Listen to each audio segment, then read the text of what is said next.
جوری که تیم داوری تصمیم گرفته قرار شده یا امشب یا فردا صبح راه بیافتیم به سمت شمال ایران. قرار بریم شمال کاملا یوهویی، در صورتی ببینید قرار بود بریم ولی زمانش معلوم نبود دیگه. این چند روز تعطیلی که خورده بکنم وقت بشه، این چند روز تعطیلی رو بریم.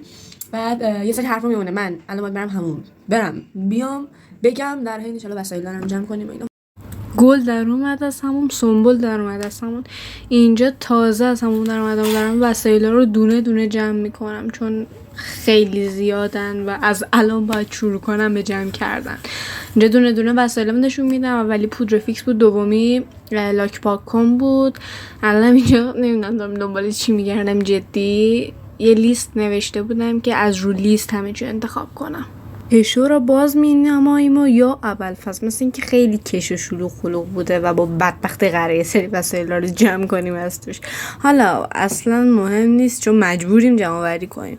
اینا که دستم دفتر زبانم و دفتر گیتارم. خب بسم الله الرحمن الرحیم. این لوازم آرایشامه، حالا اونجا قراره استفادهشون کنم. این پدرم باید بشورمش حتما.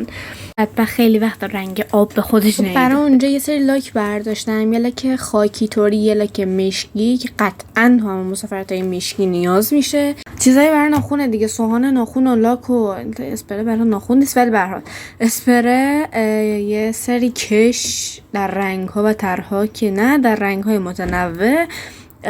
اینم که یه کرم دست 5 تا کرم برای دست. حالا من قطعا 5 تاشو برای نمیدارم، یکیشو برای میبرم با خودم. یه سری وسایل ریز از تو کشو برداشتم. اینم که دستم ماسک زیر چشه.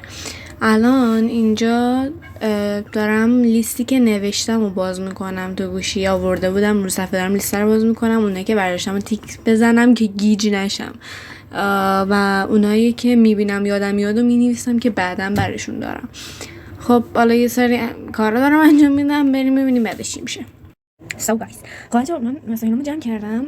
انتظار داشتم خیلی بیشتر از این حرفشه، همون اندازه که واسه می‌خواستم برداشتم، ولی خب انتظار داشتم مثلا 2 تا کیفش حجمش کمتر شده.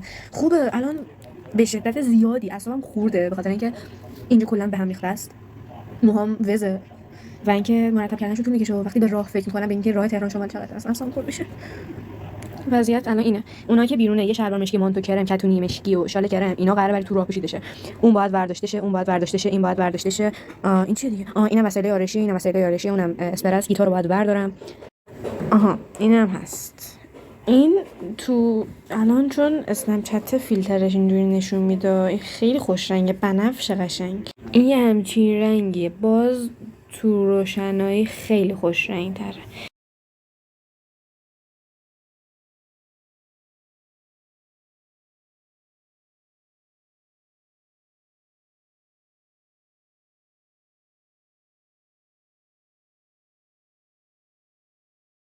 خیلی تنده، جدی تنده.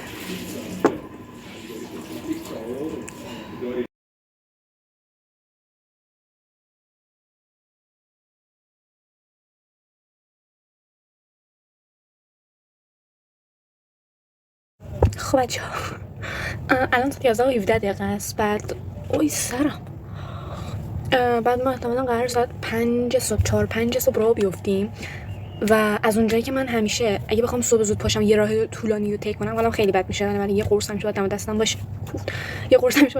باشه.